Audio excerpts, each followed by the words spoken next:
For one of the best deals in town, swing by Walters for brunch. For just $20, you can add bottomless Bloody Marys, mimosas, Trulies, and Bud Lights with a purchase of an entree. On Saturday, Euro matches of Wales, Denmark, and Italy, Austria. Saturday night, Walters is showing the Tank Davis-Mario Barrios pay-per-view fight. Sunday, the round of 16 in the Euros gets going. Make your reservation for a busy weekend at waltersdc.com/reservation.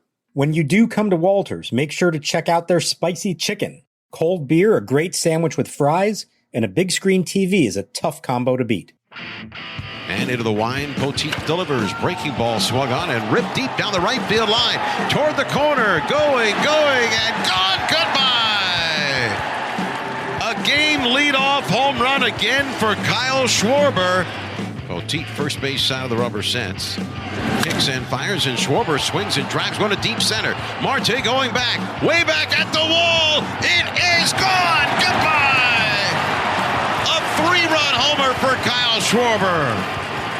Bang, zoom, he's done it again. Home run number 21. Ross is 0-1. Swinging a ground ball to the second baseman. Harrison has it to Turner for 1, to Zim for 2, and it's another double play for the Nationals. They've turned 3 tonight.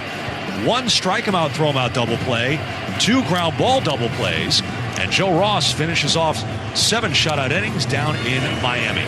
And welcome to Nats Chat for Friday, June 25th, 2021, along with Nationals insider Mark Zuckerman of MASNsports.com. I'm Al Galdi, host of the Al Galdi podcast. It was just a little more than 2 weeks ago that the Nats reached their season low point of 9 games below 500. A 3-1 loss at the Tampa Bay Rays on June 8th dropped the Nats to 24-33. Oh, what a difference just a few weeks make. And oh, what a difference a bunch of Kyle Schwarbombs make. The Nationals now are back at 500. The winning streak is at 5. The Nationals get to 36-36, a 7-3 win at the Miami Marlins on Thursday night in Game 1 of a 4-game series. 2 more Kyle Schwarber home runs. Round and round the Schwarbombs go. When they will stop, who the heck knows? Mark, this is an incredible run by both the team and the player.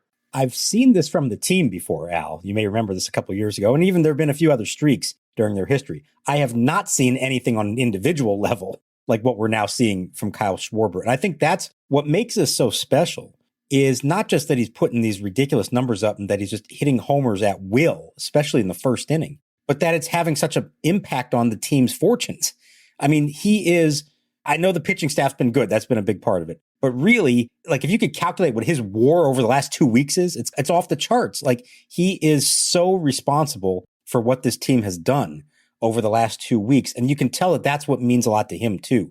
That if he was doing this on a losing team, it would not mean that much to him. He wouldn't be happy about it. But because he is contributing to wins the way that he is, he's having the time of his life. They're all having the time of their lives right now.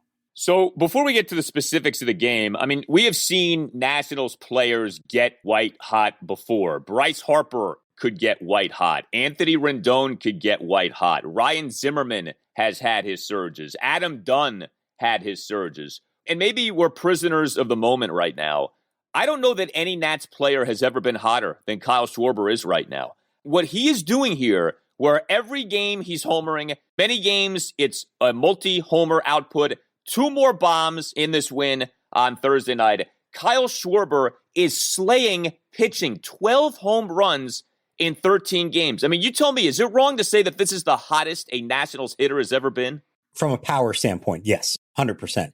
You know, there have been some stretches where, you know, I can think of Juan Soto, Daniel Murphy at times, even Bryce Harper during his MVP season, where every at-bat is electric and quality at-bat and doubles and singles, the occasional home runs too. I mean, in Schwarber's case, he only has 1 non-home run since Saturday night. Now, he's got 8 homers in that time. He's like 9 for 20 with 8 homers. That's like bizarre in itself. And, you know, you could look at in this particular game, he struck out twice.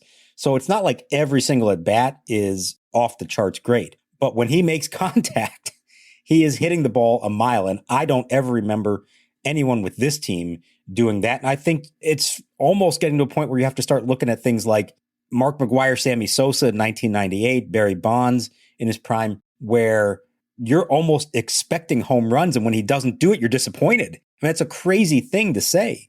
But what he's doing right now, look at historically, there aren't very many guys who've done this in this short of a burst as he's doing right now. It's nuts. And, you know, with the Nationals offense as bad as it's been this season, you do see now all it took was for like one guy to catch fire, and the offense isn't that bad. You know, it's not perfect, clearly, but it's like he's really the only guy who's flying right now. I mean, Trey Turner's been good lately, and he's having a good season, but like this is really what was needed. Someone to catch fire. And Kyle Schwarber has caught fire and then some, and the Nationals are winning.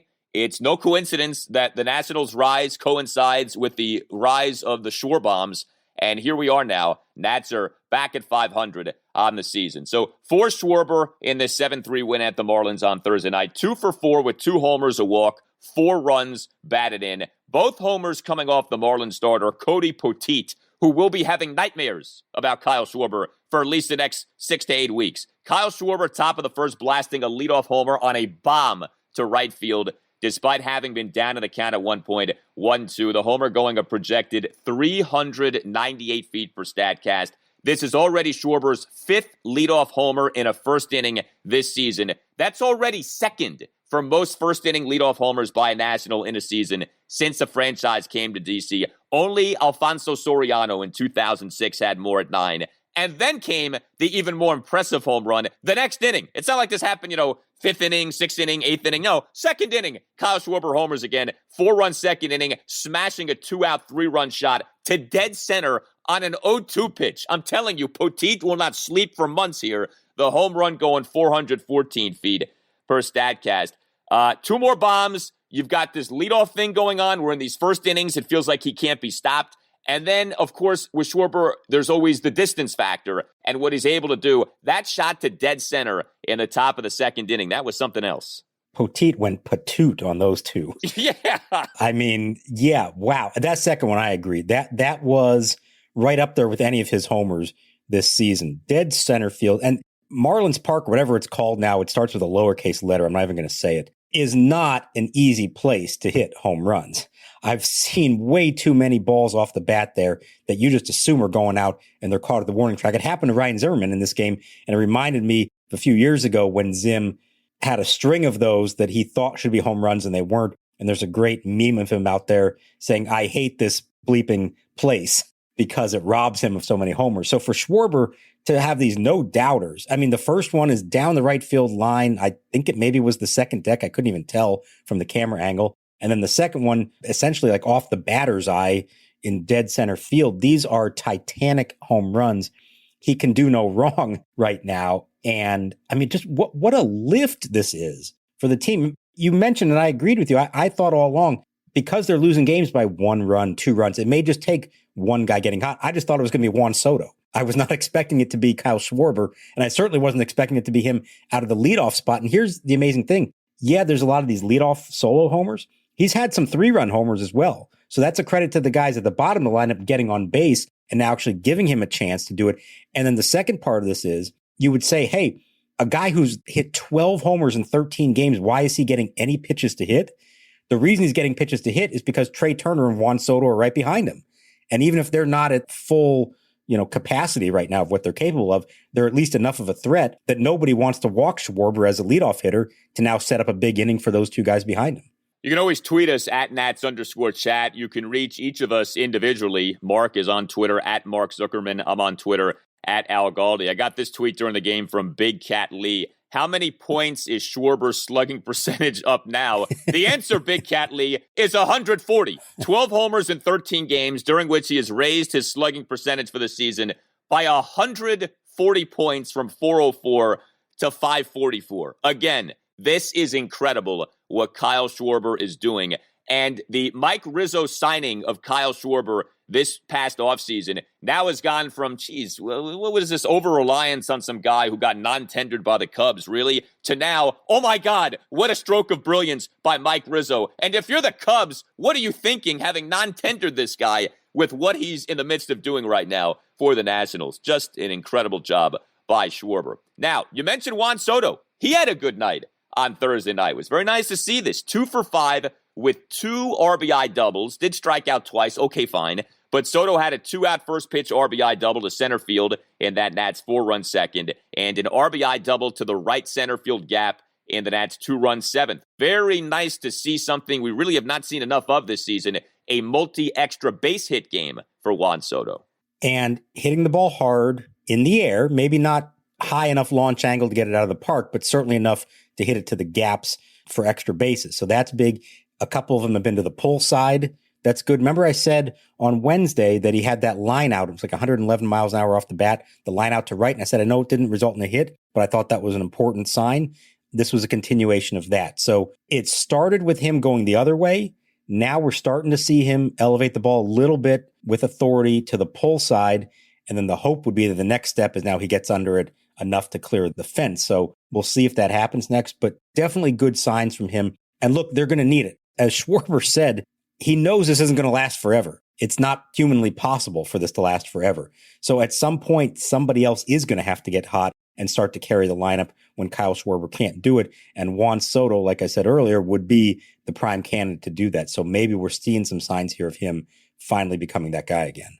And it was a good game for Trey Turner on Thursday night. 1 for 3 with a single and a couple of walks. So Trey gets on base 3 times. He's been getting on base a lot here lately. Good to see that. 5-pitch walk, top of the first, 2-out single on an 0-2 pitch in the Nats 4-run second, leadoff 6-pitch walk in the Nats 2-run 7th inning. This is a beautiful thing to see right now. The top 3 batters in the Nationals lineup all coming through, especially in this game on Thursday night. But, maybe it's not exactly what we anticipated going into the season, but Schwarber in the 1 spot, Turner in the 2 spot, Soto in the 3 spot. That's pretty good. Even if Schwarber calms down, and inevitably he will, that's not a bad 1-2-3 punch to kick things off offensively, game in, game out. No, and Bell and Zimmerman combined are looking a lot better, I would say, too. Zimmerman has cooled off some. Bell has gotten hot, although he had to miss this game because of soreness on his right side, and they're going to send him for an MRI to make sure he doesn't have a strained oblique.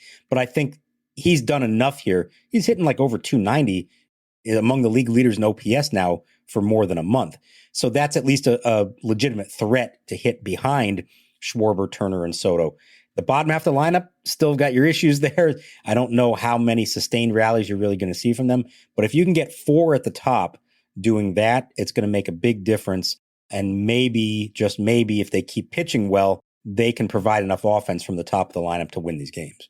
I did want to say this about the bottom of the lineup. Victor Robles did have 2 more walks on Thursday night. It's been a strange year for Robles. He's had the base running boo-boos. He is back to being very good defensively. He's hit for no power, though. That remains strange. 0 homers for Robles off having hit 17 in the 2019 regular season. But one good thing about his season offensively has been he's drawing a lot more walks. He's not just getting on base because he keeps getting plunked by pitches. Robles now has 24 walks this season. He had 35 walks all of the 2019 regular season. So I know it's not of major consolation. The big thing is the power, and I don't understand what has happened to him with this lack of power. But it has been good to me to see Robles actually draw at least a decent amount of walks, at least by his standards, so far this year. Yeah, it was a point of emphasis in the spring, and especially when he thought he was going to be leading off. And at least he is continuing that. And even though he's only hitting 229 and slugging 313, 346 on base percentage. That's kind of what they were hoping for out of him. And it would be even higher if he was getting some more hits to allow for that. So, it's the walks and the hit by pitches that are leading to it. So that's one good sign. I don't think you're going to see him move up in the order at all until he starts hitting.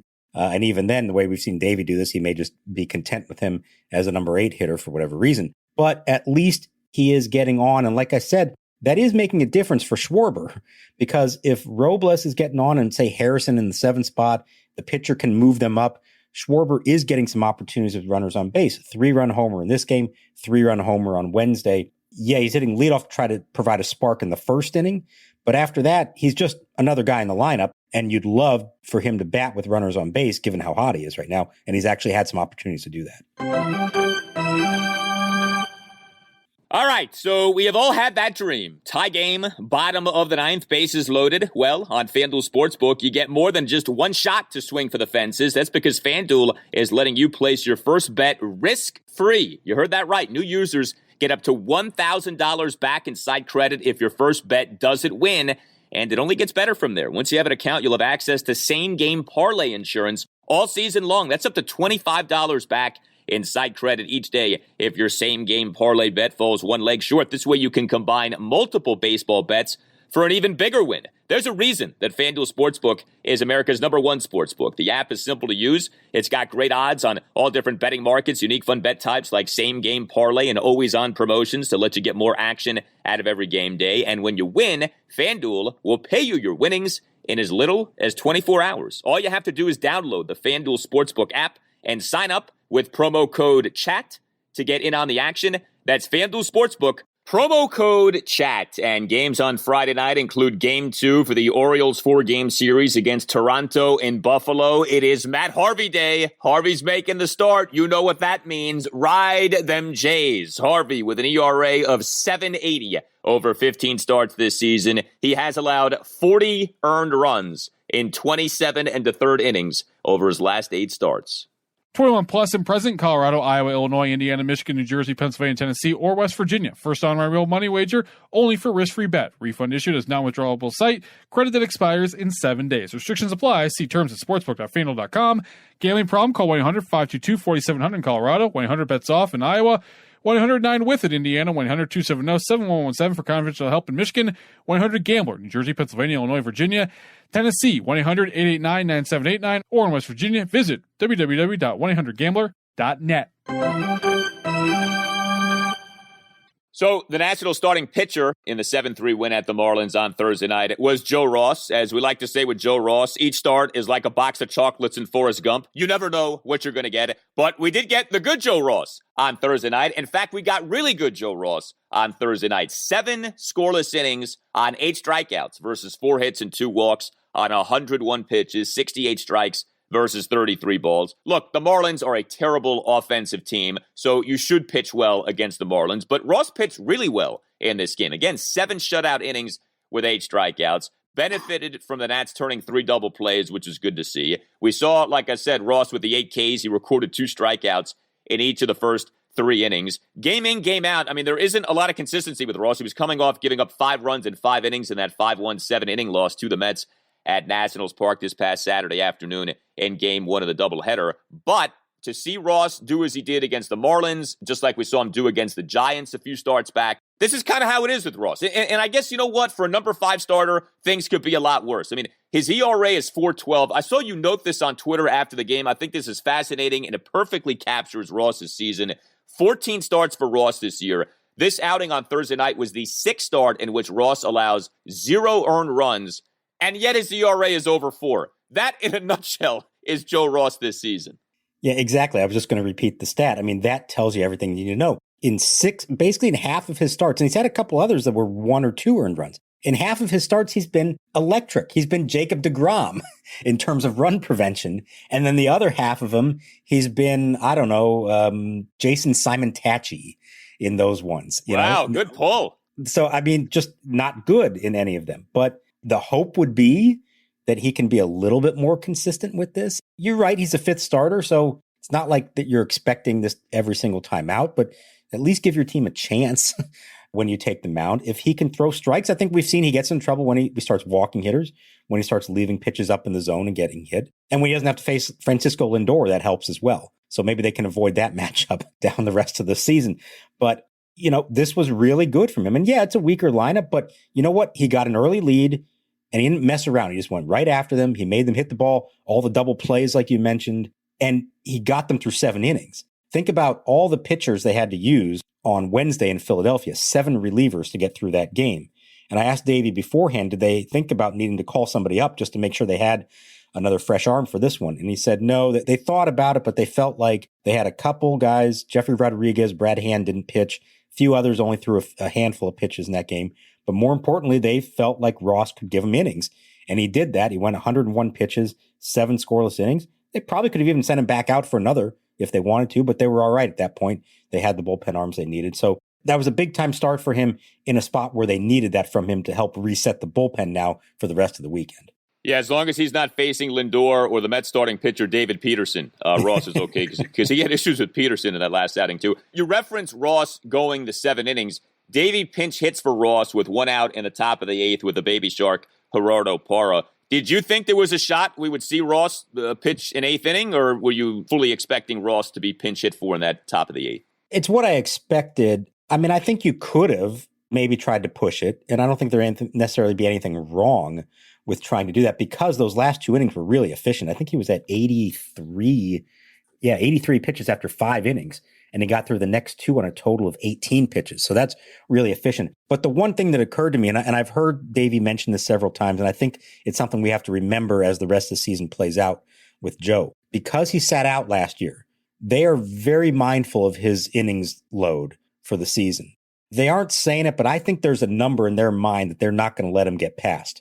And if they're in a race and they need him because Strasburg isn't back or somebody else gets hurt, they do need to watch his innings, and they may need to hold him back a little bit now to save him up for later on and make sure he's still there for them in September. So given that, I was not surprised that they pulled him, and you may see some more games like that this year where his pitch count may be low and he may be able to go deeper, but they want to be careful not to overextend him. They're going to be very mindful of his workload the rest of the season. Will the Joe Ross shutdown of 2021 be as controversial as the Steven Strasburg shutdown of 2012, or maybe not? God, I hope not.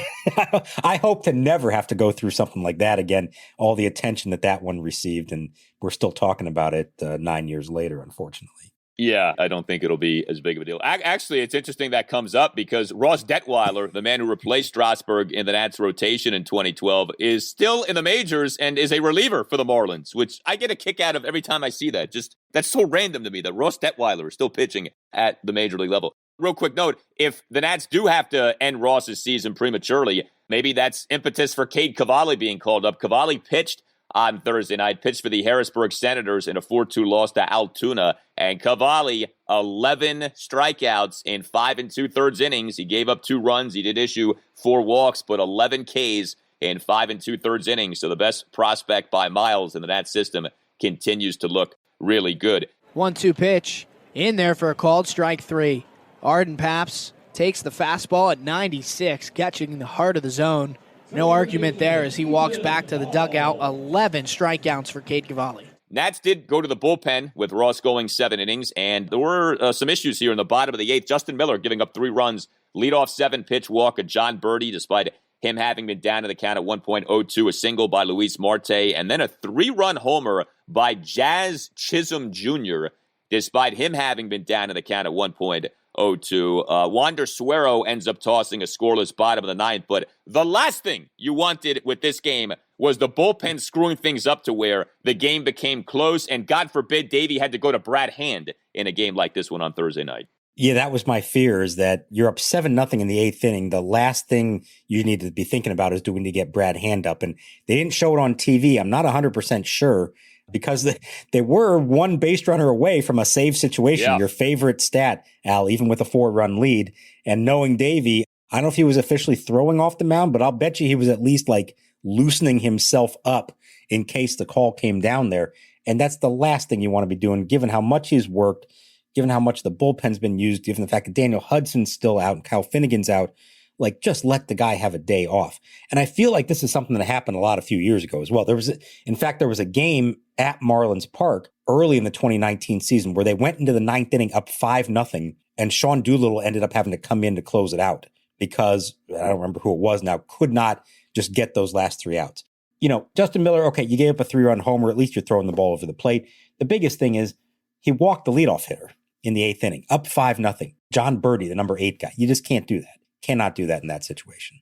Yeah, well, you go back to Saturday evening, game 2 of the doubleheader against the Mets at Nationals Park. As you may recall, I'm sure you do, Nats had to use 2 relievers to close out a 6-2, 7-inning victory. You know, Wander Suero could not just come in and shut the door, and Davey had to go to Brad Hand. And it's games like that stick with you of, you know, you shouldn't have to go to Hand in a game like that. You know, your JV guys should be good enough to where they can close out a win like this, and Miller obviously wasn't. Thankfully, though, Suero got the job done in the 9th inning on Thursday night. One more item here, and I don't know what else there is to say about this at this point, but Yan Gomes throws out another guy trying to steal a base on Thursday night. The aforementioned Jazz Chisholm. I love the names of some of these Marlins players, by the way. I mean, so random. No one's ever heard of like any of these Marlins guys. But anyway, Gomes throwing out Chisholm on a strike him out, throw him out double play. Final 2 outs, bottom of the first. So Yan Gomes now 15 of 35 on runners trying to steal this season. What a job he has done in that regard. And you mentioned Josh Bell, so scratched due to his right side bothering him. MRI exam to come. I would presume we do not see Josh Bell game 2 on Friday night. Is that a safe presumption? Yeah, that'd be my guess, is that if you're taking an MRI on Friday morning, why are you going to chance it putting him out there and letting him swing the bat and maybe hurt, the oblique again? Now, I mean, he said apparently that he was feeling better by the end of the night, but they still want to send him to have this just to be safe. And look, this is why you have Ryan Zimmerman on the roster. He hasn't started very many games lately, so might as well let him be in the lineup on Friday. And it's a righty, Pablo Lopez. Yeah, they only have righty, so they're not going to see the lefty. So, that's fine. Let Zim start Friday, and if he needs to start Saturday, no big deal. This is why you have him. Josh Bell's in a good place right now. You don't want to do anything that screws him up by putting him out there and risking a serious injury. Yeah, and if this is an oblique, that's one of those nuisance things that can last forever. So definitely want that to get right if, in fact, that is the issue. So, yeah, Pablo Lopez is a starter on Friday night. He's having a good season. So if the Nats can hit him well, that's another encouraging sign of, hey, the offense is maybe coming around to at least some extent. Lopez, an ERA at 2.86 over 15 starts. And for the Nationals, it will be a Jon Lester night on Friday night. So the adventures of Jon Lester will be on display as John tries to, you ever see one of those jugglers who are trying to juggle like 3-4 tennis balls at a time? That's Lester when he pitches. Walk this guy, give up a single to that guy, but somehow get out of the inning unscathed. He does it game in, game out. It's actually a lot of fun to watch, and he's done a good job with it. All props to him. He's coming off that really nice outing, that Game 2 win over the Mets in the doubleheader this past Saturday at Nats Park. 2 runs, 6 innings, 6 strikeouts in the game versus no walks. Did give up 7 hits, but he only gave up the 2 runs. He's got an ERA on the season under 4, which I think everyone would sign up for. I don't expect this to be a game in which you have a number of clean innings from Lester, but that doesn't mean that you can't have another effective outing from Jon Lester. Well, here's the key for him in this game. Marlins Park, like I said, is such a cavernous building. And aside from maybe Adam Duvall, Jesus Aguilar, you're just not that worried about the Marlins connecting. So if you're Lester, throw the ball over the plate. Don't give him any free passes. Throw the ball over the plate, make them beat you. And I think he can be effective in this one. Remember, in that last start, he only gave up the 2 runs because they tried to squeeze another inning out of him and get a complete game in the doubleheader.